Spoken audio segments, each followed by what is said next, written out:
It looks like there's still some kind of like delay that's going on here. Yeah. You still seem a little choppy in my feed, and I'm not really sure what's going on there. I have good connection, so I'm gonna reboot my phone and see if that takes care of the problem. Okay, no worries. Sounds good.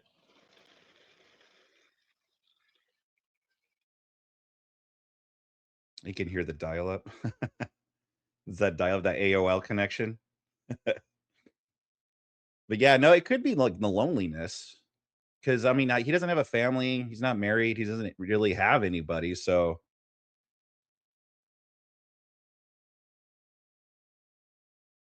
yeah, I mean, it makes a lot of sense. You got nothing else to do. So, um, man, I don't know, man.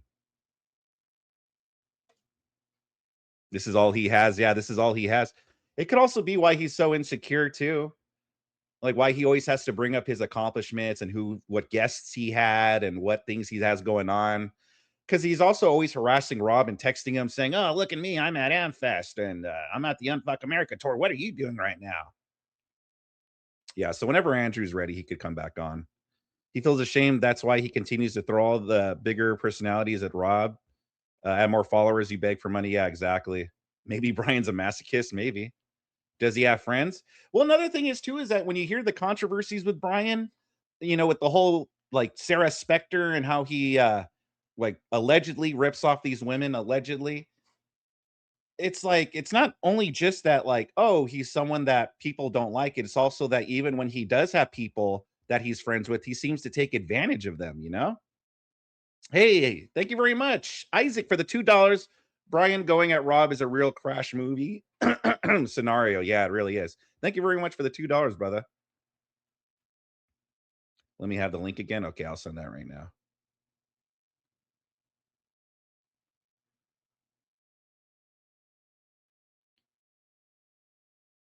He dedicated his life to radio and has failed at it, so the jealousy takes over as he is a DJ and it doesn't serve anything but his need to be liked. Yeah.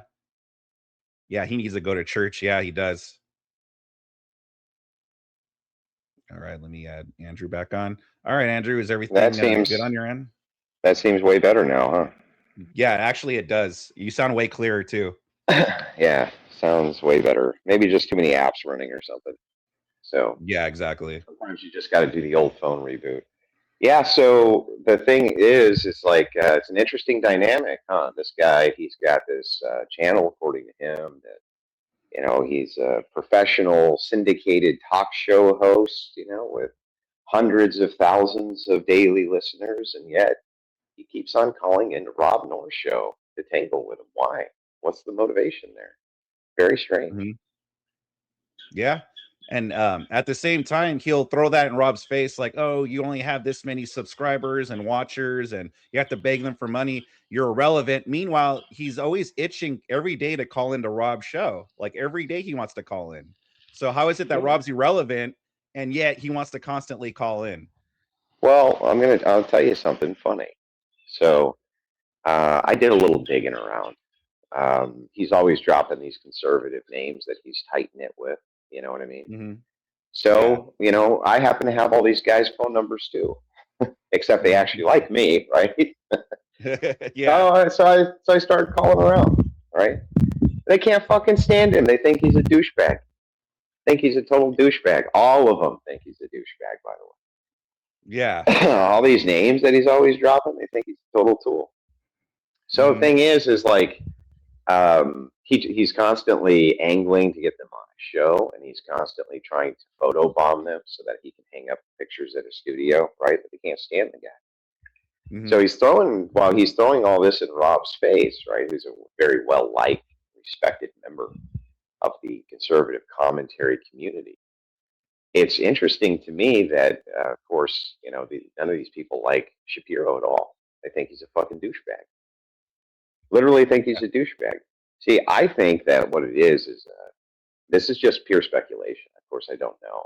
And I'm not going to try to psychologize. I'm just going to kind of try to point out what I see, what I observe is that Shapiro doesn't have many friends. He just doesn't. And I think that probably from his view, the exchanges he has with Rob, I think he actually genuinely likes Rob.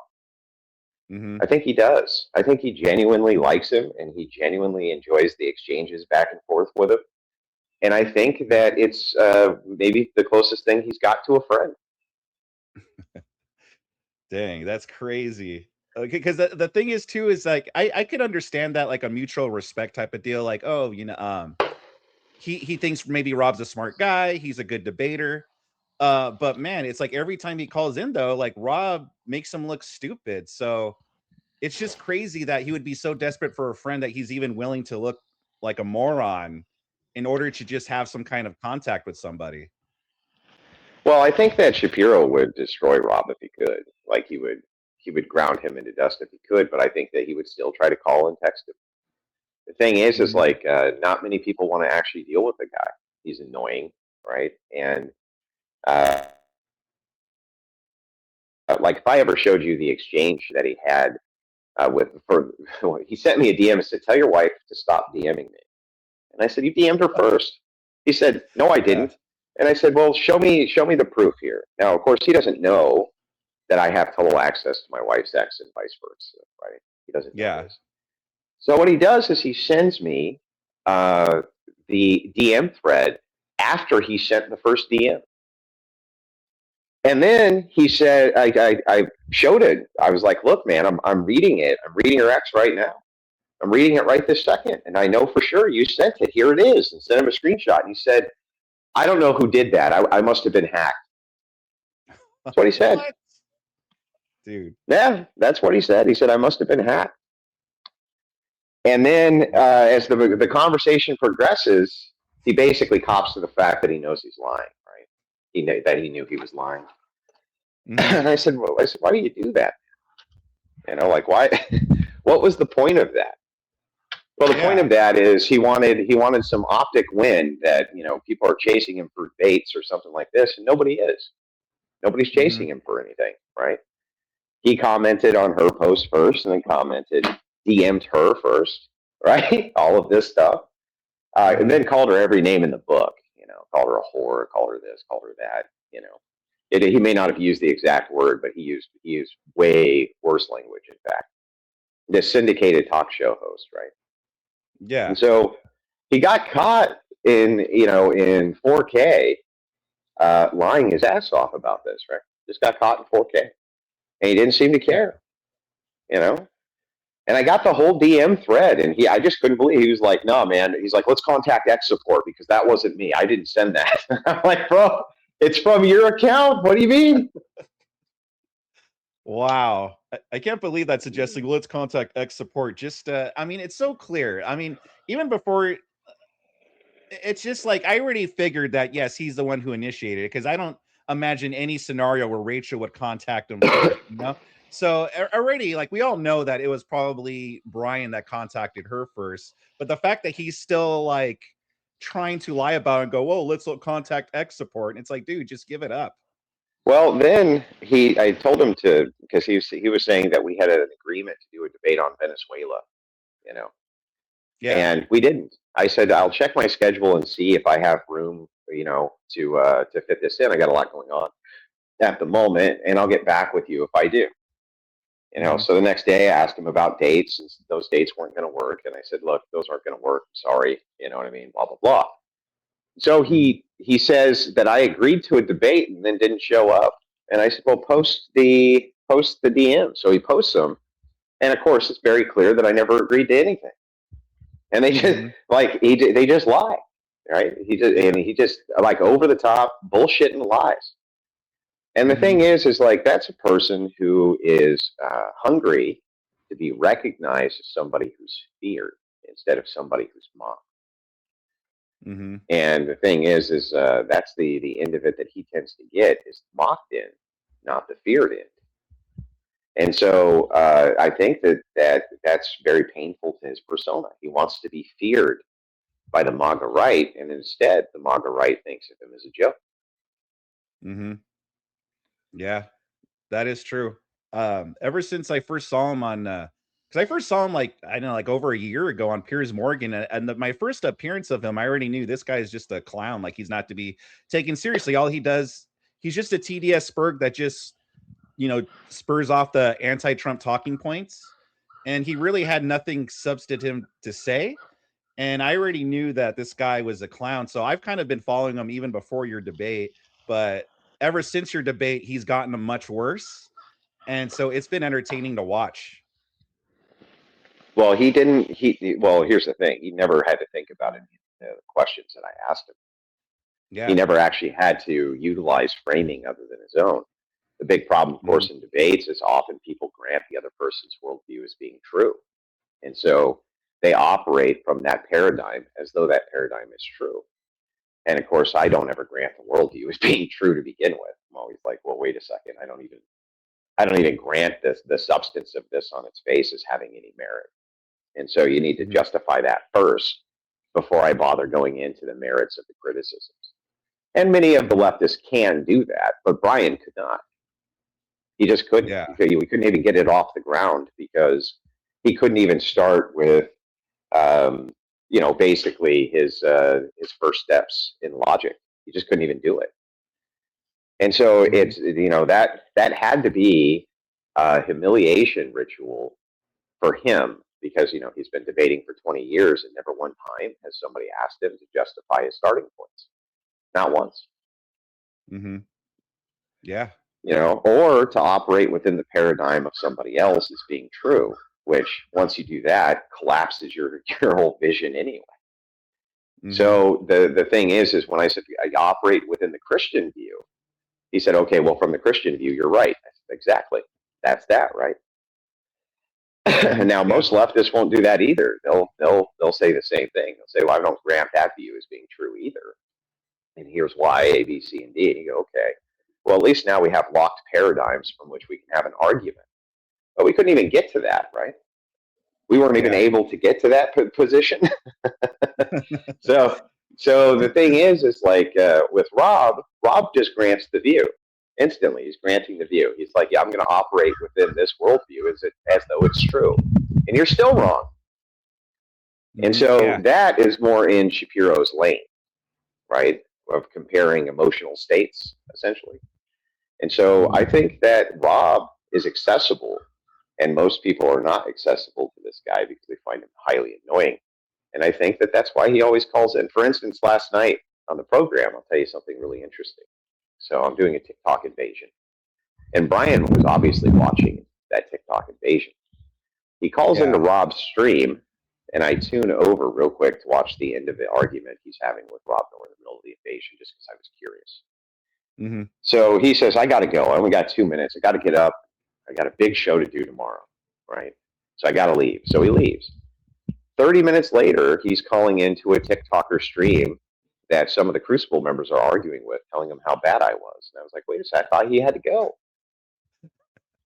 Yeah. I thought he had to go and he had things to do and things like this, right? But it turns out that what he had to go do was watch my stream. That's what he had to go do. Yeah. I saw that part because after Rob's stream was over, I went over to your stream and I was watching. And I saw that when he called into that TikToker stream complaining about you. And I was like, oh, dang, this guy is nuts. Well, like you said, thought he was busy. Yeah. Well, he was busy. He was busy watching my stream. I was a very busy guy. That's, I was a very busy guy. He had to go over and watch Wilson's stream after he gets off with Rob. And so what's the intention there? Is it, I'm going to get a rise out of it? Wilson's going to finally acknowledge my presence. What's the deal there? Who knows? The thing is I think the guy is, I think that he just doesn't have a lot of social interaction with people that isn't surface level. And I'm not sure that he even hates Rob. I think the opposite is true. I think that he really wants Rob to like him, actually. Have some respect for him, right? Yeah, exactly. I see that too. Yeah, he wants Rob to see him as like a respectful, a respected debater, like, a respected lefty that I could tangle with, right, exactly. Yeah. Now, I'll give you some more compelling evidence for it. The first DM exchange I had with Shapiro, he said to me, The thing you said that actually hurt me the most is when you were comparing me to Rob and said that Rob is about the same size as me. Meaning in like status, YouTube status, right? And I said, well, I believe Yeah. that that's accurate. I said, I think that's accurate. I think that that's correct. It's that Hmm. you're more akin of being a social size with Rob than you are me. And it's not even meant to be offensive. I just think that that is in fact the case. And that really stuck in his craw, man. And Yeah. so ever since then, it's been, have fun e-begging to your 300 live viewers. And it must really drive Shapiro crazy because while it's true, I think in an accurate statement that Rob usually does between about 3 to 500 depending on the day, which is huge Hmm. for YouTube, by the way. That's not a small amount by any metric. Yeah. He sees that Rob's also making $700-800 a night.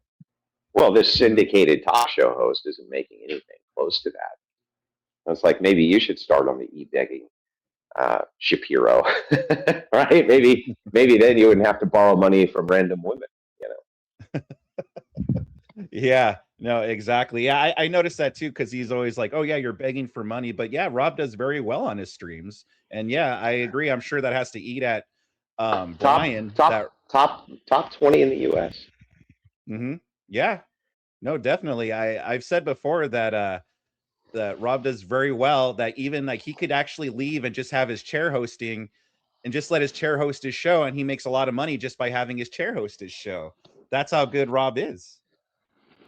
Well, Rob learned a lesson early on that um, that really YouTube is about connecting with your audience. It's not about that's the form of entertainment business that we're in Yeah. is is connecting with the audience, and that's one of the more enjoyable aspects of the job, right? Because there's a Hmm. lot of interesting characters. You got a lot of interesting little fucking characters in your chat, right? A lot Yeah. of interesting little fuckers. Got a couple of assholes in there.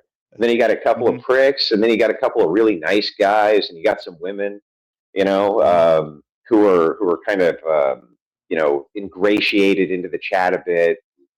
You got Hmm. some interesting characters, so it's fun to talk to those characters, right? Because they're interesting. Yeah. Hmm. Yeah, and so that draws out that connection which a lot of big streamers lose, right? They have lost the plot that you're not, the chat and the people who are my supporters, they're the least interesting part of the show. And it's like, nah, man, they're supposed to be the most interesting part of the show. That's what makes the community so cool. What makes this different than Hollywood and different than all this type of stuff, right? Well, Hmm. Shapiro doesn't have that. He's just a face that talks, and then an audience reacts to him, but they're not engaging with him. Hmm. Yeah. No, I agree. I was even wondering about that too because I was like, I don't think Brian Shapiro has fans. I actually said that I think earlier in the stream. I was like, yeah, Brian Shapiro doesn't have fans. Like he has people that watch him, but he doesn't have loyal supporters. Like, oh, I'm a Shapiro fan, you know. Well, So that's definitely true. let's say you're a syndicated talk show host, Brian Shapiro. You have 500,000 listeners daily, according to you.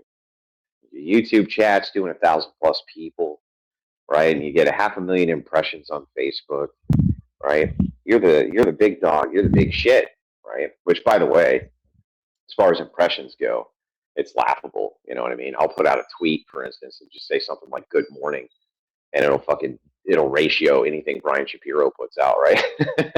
But Yeah. the thing is like it doesn't matter ultimately. I'm not even bashing him for that. What I'm going to Hmm. ask you though is about trade-offs. So if it's the case that you have all that, let's just say monthly your salary is like, I don't know, $7,500, which is good. That's a huge salary for an average American. $7,500 that's massive pay, right? Hmm. Most people Yeah. they're running between, after taxes, 3,900, 4,500 take home, right? Hmm. And that's if they have a pretty good job in the mid 20s, right? Hmm. So that's good pay. But would you exchange that for like 20,000 a month, even though your impressions online are reduced to a smaller percentage? You recognize, wait a second, that shit's scalable. So what does that mean for Rob? If Rob can pull in that kind of traffic and income from a smaller audience batch, what happens when that scales up? That's true. Yeah, that's a very good point. What happens when that scales up? Well, it is scaling up. And so the Yeah. thing is like, it makes you kind of wonder. It is now. I think that Rob, of course, and I've told him this many times, that he's way too talented to be wasting too much of his time with this nonsense, right? But Rob can't help himself. You know, he just can't. He's just like, nope, I gotta fucking wreck them all. I have to. It's just like I can't. Yeah. I can't let any of them go. All the heads must be mounted on the wall, which I understand completely. Okay, it was the same mindset that I had, uh, a couple of years ago, and still do. It's just that the target rich environment has expanded for me, and Rob, it's still somewhat localized, but I think that intuitively, there's people who see this. They see that Rob is kind of on the rise, and what he does with such a kind of small internet audience and the monetization behind that. What happens when that picks up? What happens then? Mm-hmm. Is the Crucible and Rob going to be fighting for the number 4 spot? Mm-hmm. I mean, maybe, and good, right? Good, that's good. Yeah. So I I agree. think, I think that's good. I'm not the type of guy to pull the ladder up behind me. So I'm the type of guy to push it down so that you can climb it. So I just wonder, there's motivations behind motivations, and it's not exactly clear what the motivations are, and I'm not even sure that I'll ever know. But as far as speculation goes, I think I'm onto something there. Yeah, no, I think so too. And another thing about Brian is he brags about, oh yeah, I've been on Piers Morgan, Tim Pool, this show, that show.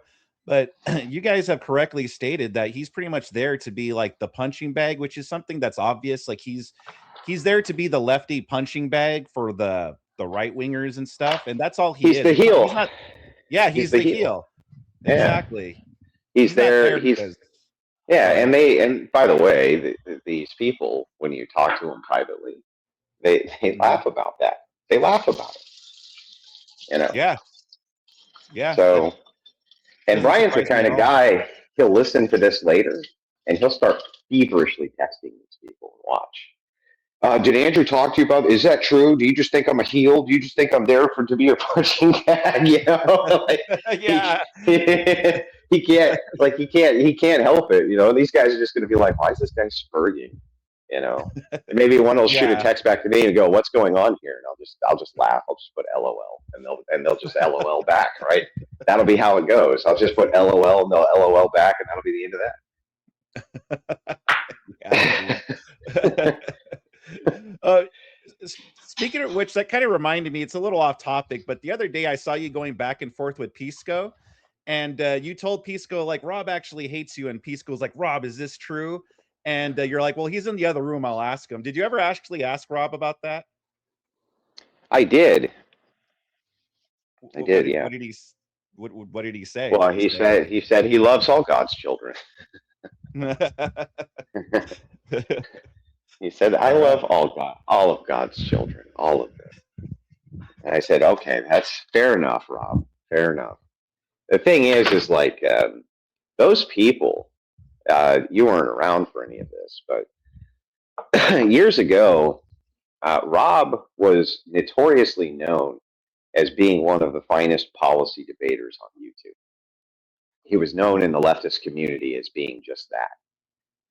And to the point where when Destiny was going to have a large debate against a large personality with a big following, he would have Rob come on and debate with him for hours and hours, which would help him refine his talking points against the right winger. Now, in fact, this was so noticed that Tim Pool reached out and had Rob on a show long before he ever had me. Okay, Tim Pool contacted him, had him out on Timcast because he was like, man, this guy's a fucking class A, tier A debater. You know what I mean? And they had seen some of the clips between him and Destiny. But they took that for granted and really treated Rob like fucking dog shit, you know. And he never reciprocated. He was never involved in any of the gay ops and the plots and the fucking nefarious shit that these leftists were doing and this kind of thing. But these lefties like Pisco had attached themselves to the coattails of Destiny. Now, Yeah. their criticism of Rob at the time is, well, you attached yourself to Andrew Wilson, which I guess is a fair criticism, right? But you attach it, and Rob says, you stupid fucks. Like, this whole thing with Destiny is going to crash and burn because he's a fucking degenerate. And I attach myself to a guy that has moral character and has a family, right? Whose goals are completely different, right? And that's exactly what happened. So Destiny has this big orbiter fallout based on his personal life scandal. That's what happened. His personal life begins to fall apart, starting with his open marriage failing, and then moving into kind of a depression mode after Lauren Southern rejected him as being a long-term partner for him. Destiny began kind of a bit of a spiral, right? Well, because he was engaged in filming these women without their consent, right? Which to me is laughable that these women didn't know that Destiny was going to be, because they were all lying about fucking him. You know, like all of them were lying about it. And then when the proof came out, they were just embarrassed that they were fucking Destiny, right? That the whole idea was you're not here on your merits. You're here because you have Destiny's cock in your mouth. And in that case was literal. Like that was literally true in this case, right? They literally had his cock in their mouth. So once all that blew open, these orbiters, in order to maintain some sort of credibility, distanced themselves immediately from the Coomer Gremlin, including Pisco and Erudite, and many others. Well, so the gravy train's gone. Now you have to maintain everything on your own merits, and guess what? They couldn't. They couldn't maintain anything on their own merits without that access point, right? He was the access point. And so Rob, of course, vindicated. He can access, he has access points on his own merits. True, the Crucible helped him, right? But there was never a quid pro quo there. So the idea is like Rob's, in my estimation, a phenomenal debater, and he's also a very close personal friend. He's also a close advisor, right? All of those things. But his access point perhaps threw me to some of the larger creators that's there, but rarely utilized, right? He does most of this stuff on his own merits. But these guys, they crash and burned out. And so Pisco and all of them, now they want to get a little of that Wilson clout. You know, they want to get on with me and tangle up and do debates and come on, Andrew. And it's like, no, fuck you people. You treated this guy like dog shit. You were horrible to him. You want to do a debate? You can fucking pay me.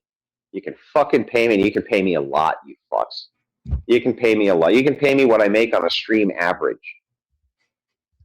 To them, that's mind blowing. Imagine to Pisco a stream average of $4,000 is mind blowing to that guy. Yeah. And it's like, you can fucking pay me then, you fucking little cocksuckers. So the thing is like,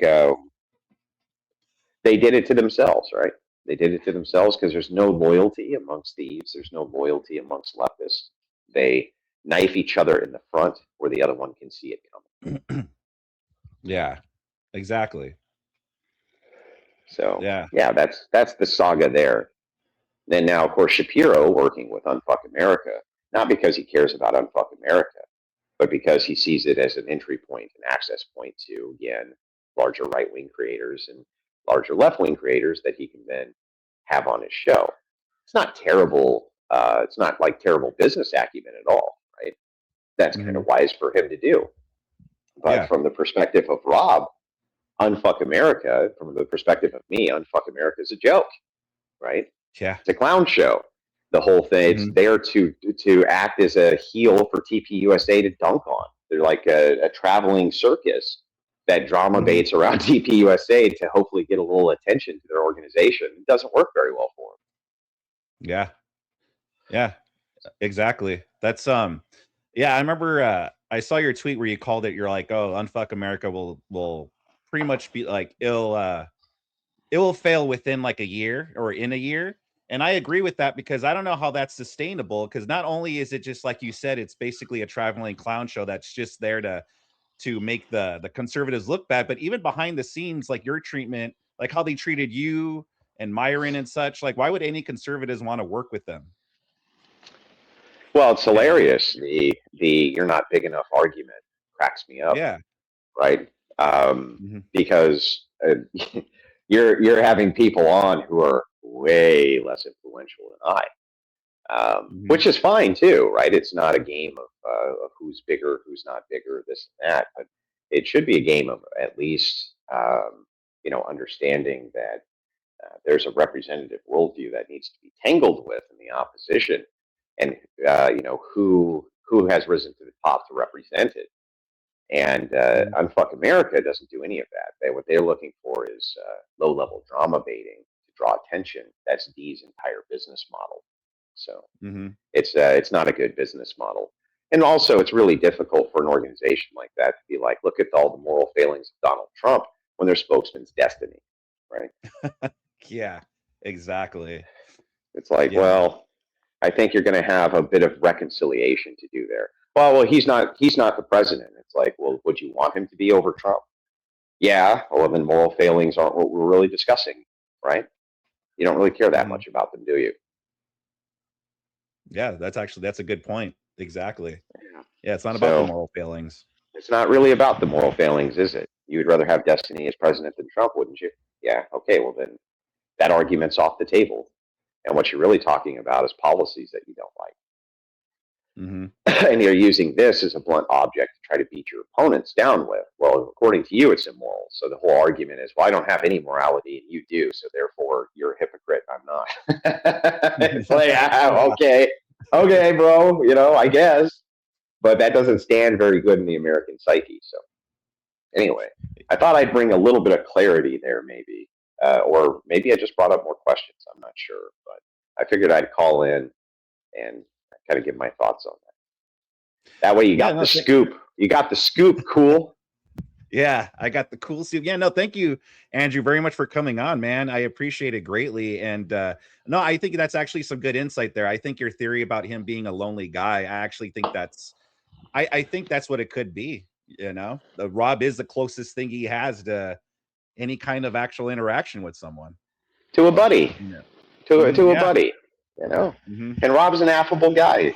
It's like you hmm can't help but like him. You can't help but like Yeah, Rob. that's true. So, I'm just I think there's something there. I could be totally wrong. I'm willing to admit this is all just conjecture. So Yeah. but yeah. So something to chew on. But anyway, I'll let you get back to your stream, man. You have a good day. Yeah, you too, man. Thank you for coming on. Hey, ladies and gentlemen, did you enjoy that video? I hope you did. If you did, make sure you like and subscribe, or else you're gay. I'm sorry, I don't make the rules. I'm just trying to save you from sin. Also, make sure you catch the Cool Stream live Mondays through Fridays right here on my YouTube channel, and make sure you follow me at any of these links down below for everything Cool Vic.